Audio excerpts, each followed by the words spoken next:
College life एक ऐसा phase जहाँ सपने बड़े होते हैं, प्रेशर भी उसी कदर बढ़ता है। एग्जाम, कंपटीशन, पेरेंट्स के एक्सेप्शंस और सिस्टम के रूल्स जो हर एक स्टूडेंट को दबा देते हैं।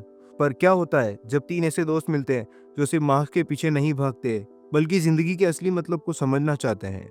ये कहानी है रेंचो, फरहान और राजू की। तीन अलग अलग तरीके के स्टूडेंट जिनके सपने, स्ट्रगल और दोस्ती आपके दिल को छू जाएगी। जब फरहान सपने देख रहा होता है फोटोग्राफी के, तो वो सिस्टम उसे इंजीनियर बनने पर मजबूर कर देता है। और राजू तो अपनी फैमिली के बोझ को लेकर चल रहा है और अपने डर से हर दिन लड़ रहा है। थ्री इडियट्स के कैंपस में मस्ती है, दोस्ती है और एक रेवोल्यूशन भी है। एक ऐसा मिशन जिसमें वो चैलेंज करते हैं एजुकेशन सिस्टम को और दिखाते हैं कि असली सक्सेस तभी मिलती है जब हम अपने पैशन को फॉलो करते हैं। लेकिन ये सफ़र इतना भी आसान नहीं। कभी फेलियर के सामने आके, कभी अपने खुद के डाउट्स से लड़ते हुए ये तीन दोस्त दिखाते हैं कि असली दोस्ती का मतलब क्या है। एक दूसरे का सहारा बनना, कभी हार न मानना। थ्री इडियट्स सिर्फ एक फिल्म नहीं, एक मैसेज है कि जिंदगी में सक्सेस सिर्फ मार्क्स से नहीं आती बल्कि अपने पैशन को फॉलो करने से आती है। क्या आप तैयार हैं एक ऐसी कहानी के लिए जो आपको हंसाएगी, रुलाएगी और सबसे ज़रूरी सोचने पर मजबूर करेगी? तो चलिए शुरू करते हैं थ्री इडियट्स का सफ़र, जिसमें दोस्ती है, जुनून है और हिम्मत की कहानी है। थ्री इडियट्स की कहानी शुरू होती है जब एक दिन फरहान और राजू को एक कॉल आता है, भाई रेंचो मिल गया। और फिर क्या था, दोनों निकल पड़ते हैं उसे ढूंढने और कहानी फ्लैशबैक में चली जाती है कॉलेज के दिनों में। तो सीन सेट होता है इंपीरियल कॉलेज ऑफ इंजीनियरिंग में, जहां फरहान, राजू और रेंचो की दोस्ती होती है। तीनों अलग अलग बैकग्राउंड से आए हैं। फरहान जो वाइल्ड लाइफ फोटोग्राफर बनना चाहता था पर उसके पापा चाहते थे कि वो इंजीनियर बने। राजू एक मिडिल क्लास फैमिली का लड़का जिसको सिर्फ नौकरी चाहिए, जिसके ऊपर अपनी गरीब फैमिली का सारा बोझ है। रेंचो जो कि सबसे अलग था। रेंचो पढ़ाई को मार्क्स और रट्टा मारने की रेस नहीं समझता था। उसके लिए असली मजा नॉलेज और पैशन में था। उसको मशीनों से प्यार है। वो मशीनों को रटना नहीं, समझना चाहता है। वो हर चीज को नए नजरिए से देखता है। वो कहता है, बच्चों काबिल बनो काबिल, कामयाबी तो झक मार के पीछे आएगी। यही अलग सोच प्रोफेसर वीरू सहस्त्रबुद्धे यानी वायरस को पसंद नहीं आती। वायरस डिसिप्लिन, मार्क्स और रट्टाफिकेशन में विश्वास रखता है। रेंचो उसका ओपन चैलेंज बन जाता है। रेंचो सबसे अलग सोचता है, क्लास में टॉप करता है बिना रट्टा मारे। वो नॉलेज के लिए जीता है। इस कॉलेज में एक लड़का है चतुर, जो सिर्फ रट्टा मार के टॉप करना चाहता है। एक स्पीच कंपटीशन के हिलेरियस सीन में रेंचो चतुर की स्पीच बदल देता है और रेंचो उसकी स्पीच को ऐसा ट्विस्ट देता है कि आप हंसी रोक नहीं पाते। इस बीच रेंचो को प्यार होता है वायरस की बेटी पिया से। पिया रेंचो की लाइफ में आती है। पिया पहले रेंचो को एक पागल टाइप का बंदा समझती है, पर धीरे धीरे उसे समझ में आता है कि रेंचो दुनिया को वैसे देखता है जैसे और कोई नहीं देखता। रेंचो पिया से सिर्फ प्यार ही नहीं करता, रेंचो पिया को सिखाता है कि खुद के लिए जीना क्या होता है। रेंचो उसके लिए एक मिरर बन जाता है, जो पिया को पिया का असली वर्जन दिखाता है, जो उसके लिए बोलता है जो वो खुद नहीं बोल पाती। उनकी केमिस्ट्री साइलेंट होती है और स्ट्रॉन्ग भी, बिना ड्रामा के रियल वाली लव स्टोरी। ये फिल्म सिर्फ मस्ती मजाक तक सीमित नहीं है, ये दिखाती है अपनी सोच और अपना जुनून जिंदगी बदल सकता है। ये एक फिल्म नहीं, नजरिया है। थ्री इडियट्स का स्क्रीन प्ले एक मास्टरपीस है। इसको राजकुमार हिरानी और अभिजीत जोशी ने लिखा है और इसका स्ट्रक्चर सिंपल होने के बावजूद इतना लेयर्ड है कि हर बार देखने पर कुछ नया समझ आता है। और इस फिल्म का स्क्रीन प्ले ऐसा डिजाइन किया गया है कि इमोशन, प्लॉट और मैसेज तीनों एक साथ चलते हैं। Number 1, opening scene, present day setup. Film की शुरुआत होती है प्रेजेंट में, जहां फरहान, राजू अपने दोस्त रेंचो को ढूंढने निकलते हैं। ये सीन सस्पेंस क्रिएट करता है। रेंचो कहाँ गया, क्यों गया। स्क्रीन प्ले ने यहाँ से ही क्यूरियोसिटी जगा दी ताकि ऑडियंस आगे की कहानी देखने के लिए हुक्ड रहे। Number 2, flashback to college life, character introduction. Flashback में रेंचो, फरहान और राजू कॉलेज में नए नए होते हैं। यहाँ हर कैरेक्टर को केयरफुली इंट्रोड्यूस किया गया है। रेंचो एक कॉन्फिडेंट और अलग सोचने वाला लड़का है। फरहान अपने सपने को फॉलो करने वाला, और राजू जो अपनी फैमिली के फाइनेंशियल प्रेशर से जूझता है। जब रेंचो की एंट्री होती है तब वहाँ रैगिंग हो रही होती है। तब रेंचो जब उस सीनियर का इलाज करता है तब ऑडियंस को वो सीन देखकर हंसी आ जाती है और रेंचो इंटरेस्टिंग कैरेक्टर लगने लगता है और ऑडियंस को समझ में आ जाता है कि ये तो जोरदार आदमी है, थोड़ी अलग सोच रखने वाला है, और ऑडियंस रेंचो से कनेक्ट हो जाती है। नंबर 3, हर कैरेक्टर का अपना तड़का। मूवी का हर सीन अलग फील देता है। जैसे जैसे रेंचो जब किसी टीचर से टकराता है, मूवी का हर सीन अलग फील देता है। जैसे रेंचो जब किसी टीचर से टकराता है तो वो सिर्फ मजाक नहीं, वो उसका सोचने का तरीका है। कोई सीन ऐसा नहीं लगता कि बस टाइम पास के लिए लिखा गया हो। हर सीन का अपना मकसद है, या तो कैरेक्टर के बारे में बस बताना या स्टोरी को आगे बढ़ाना। नंबर 4, सीन का फ्लो। एक और मस्त चीज़ है कि सीन से सीन का फ्लो बहुत स्मूथ है। कभी ऐसा नहीं लगता कि अब ये क्या हो गया। सब कुछ नेचुरली आगे बढ़ता है। प्रेजेंट से फ्लैशबैक में जाना या एक सीन से दूसरे सीन में शिफ्ट होना सब एकदम नॉर्मल लगता है। देखने में आंखें ब्लिंक करो तो भी कुछ मिस नहीं होता। नंबर 5, छोटी छोटी बातें सेटअप के दौरान। मूवी में कई छोटी छोटी चीजें होती है, जैसे कोई पेन या किसी का बिहेवियर जो शुरू में छोटी लगती है लेकिन एंड तक जाके उनका मतलब समझ आ जाता है। ये सब चीजें ऑलरेडी सेट की गई थी ताकि एंड में इम्पैक्टफुल और स्ट्रॉन्ग लगे। पूरी फिल्म एक इमोशनल रोलर कोस्टर बन जाती है, इसलिए ये मूवी रिपीट भी बोरिंग नहीं लगती। डायलॉग्स। जब 2009 में थ्री इडियट्स रिलीज हुई थी तो किसी को अंदाजा नहीं था कि यह फिल्म सिर्फ इंटरटेनमेंट नहीं देगी बल्कि लाखों लोगों की सोच बदल देगी। इस फिल्म के डायलॉग ने ऑडियंस को सिर्फ हंसाया ही नहीं, रुलाया भी और सोचने पर मजबूर भी किया और कई लोगों की जिंदगी का नजरिया ही बदल दिया। अब सोचिए, आपने कितनी फिल्मों में सुना होगा, एक्सीलेंस का पीछा करो, सक्सेस जग मार के पीछे आएगी। ये सिर्फ मोटिवेशनल कोट नहीं था, ये हमारे पूरे एजुकेशन सिस्टम को सिर्फ एक लाइन में मिरर दिख गया। ऑडियंस ने महसूस किया कि उन्हें बचपन से सिखाया गया था, मार्क्स लाओ, फर्स्ट आओ और टॉपर बन जाओ, लेकिन रेंचो की इस लाइन ने दिल में पहली बार वो आवाज पैदा की जो कहती है अपने अंदर की काबिलियत को पहचानो और जो तुम प्यार से करते हो वही तुम्हें सक्सेस दिलाएगी। एक लाइन जो दिल को छू गई। बच्चों, काबिल बनो काबिल, कामयाबी तो झक मार के पीछे आएगी। बच्चों ने पहली बार वो मूवी देखकर महसूस किया कि वो अकेले नहीं है। राजू, फरहान और रेंचो जैसे किरदार भी उनकी तरह कंफ्यूज्ड हैं, दबे हुए हैं और किसी न किसी डर से जूझ रहे हैं। अब बात करते हैं उस डायलॉग की जो ज्यादातर दोस्तों की सच्चाई बयां करता है, जैसे दोस्त फेल हो जाए तो बुरा लगता है लेकिन दोस्त फर्स्ट आ जाए तो उससे भी ज्यादा बुरा लगता है। कितनी ऑनेस्टी है इसमें। यही वजह है कि ये डायलॉग सुनते ही लोग हंसते हैं और सिर भी हिलाते हैं। यार, ये तो मेरे साथ भी हुआ है। आपने अगर ये मूवी देखी है तो आपके साथ भी ऐसा हुआ होगा। और फिर आता है फिल्म का आइकॉनिक मंत्र, ऑल इज वेल। ये एक सिंपल सी लाइन है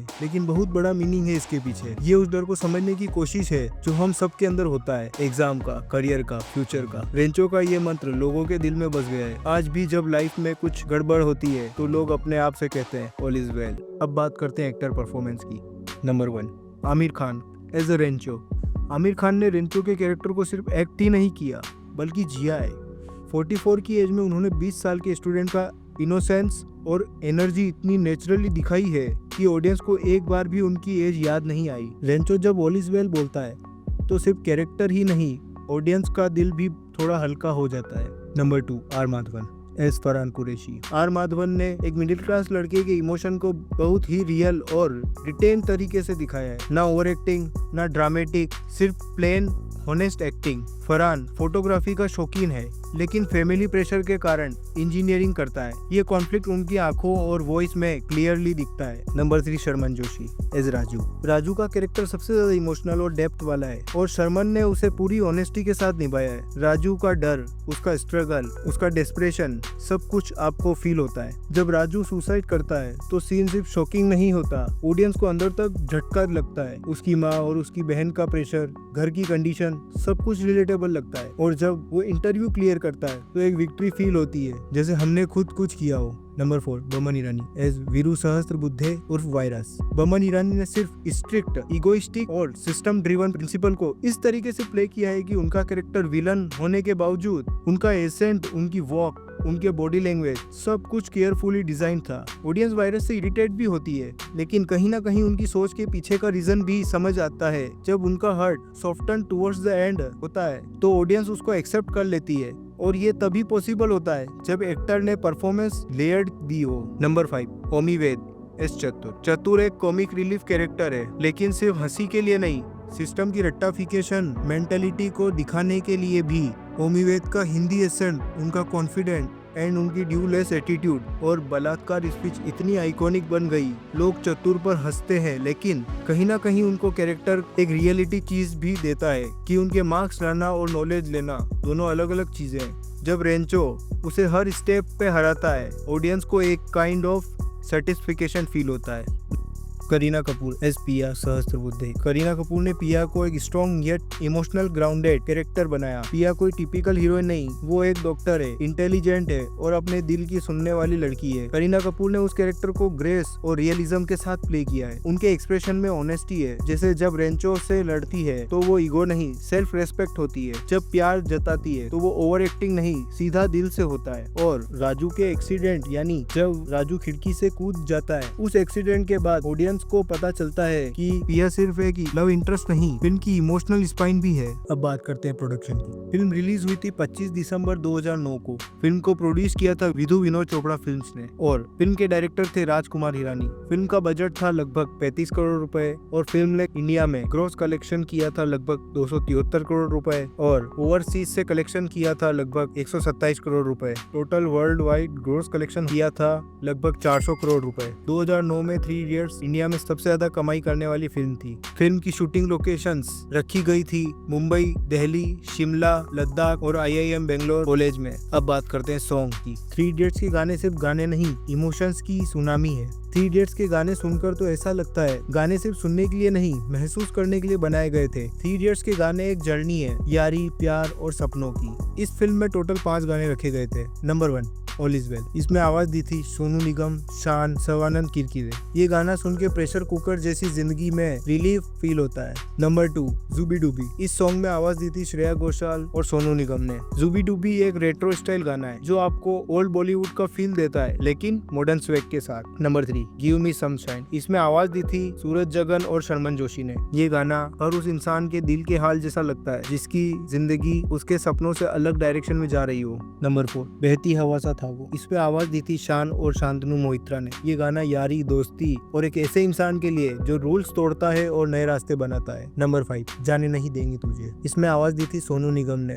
इस गाने में दोस्ती, दर्द और दुआ सब कुछ छुपा है इस गाने में, इसलिए ये गाना दोस्ती का इमोशनल ट्रिब्यूट बन जाता है। बात करते हैं आइकॉनिक सीन की। इस फिल्म का एक सबसे ज्यादा आइकॉनिक सीन था जो सबको याद है और याद रह जाता है, वो है चतुर की स्पीच वाला सीन। और वैसे तो ये पूरी फिल्म ही आइकॉनिक थी। अब बात करते हैं कुछ अननोन फैक्ट्स की। नंबर 1 फिल्म के अंत में पता चलता है रेंचो असल में एक बड़ा वैज्ञानिक है, लेकिन क्या आप जानते हैं कि ये किरदार लद्दाख के रियल लाइफ इनोवेटर से प्रेरित था। उन्होंने बिना किसी डिग्री के तकनीकी खोजें की थी। नंबर 2 राजकुमार हिरानी और अभिजीत जोशी ने इस फिल्म की स्क्रिप्ट पूरी तरह तैयार करने में 5 साल लगाए थे ताकि यह कहानी पूरी तरह दिल को छू जाए। नंबर 3 फिल्म में आमिर खान ने 44 की एज में 20 साल के स्टूडेंट का रोल प्ले किया था, यानी फिल्म की शूटिंग के दौरान आमिर खान की एज 44 थी। Number 4 delivery scene. डिलीवरी करवाने वाले सीन में डॉक्टर की सलाह से और मेडिकल एक्सपर्ट की मदद से फिल्माया गया था ताकि रियल लगे।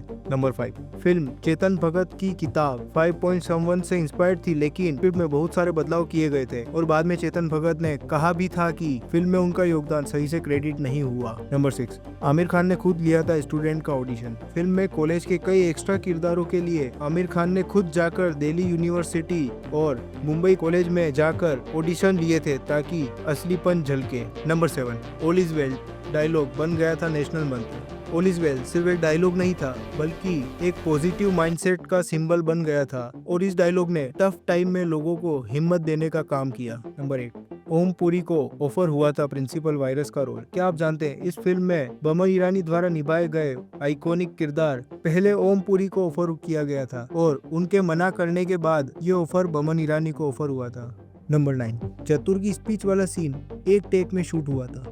फिल्म का सबसे आइकॉनिक और मेमोरेबल सीन जिसमें चतुर की स्पीच के वर्ड्स को रिप्लेस कर दिया था आमिर खान ने, वो सीन एक ही टेक में शूट हुआ था क्योंकि ओमी वेदी की हिंदी ज्यादा अच्छी नहीं थी। उन्होंने पूरे डायलॉग को रट कर बोला जिससे वो अटपटा और फनी लगने लगा और यही सीन का असली जादू बन गया। नंबर 10 जापान में भी इस फिल्म ने रिकॉर्ड तोड़े थे। 3 इडियट्स भारत में ही नहीं बल्कि जापान में भी बहुत बड़ी हिट साबित हुई और वहाँ की ऑडियंस ने इसे खूब सराहा। तो ये था 3 इडियट्स का सफर जिसमें हमने सिर्फ पढ़ाई नहीं जिंदगी जीना भी सीखा। अगर वीडियो पसंद आई है तो लाइक करो, शेयर करो और कमेंट में ऑल इज वेल लिखना मत भूलना। मिलते हैं नेक्स्ट वीडियो में एक और धमाकेदार फिल्म ब्रेकडाउन के साथ। तब तक के लिए ऑल इज वेल।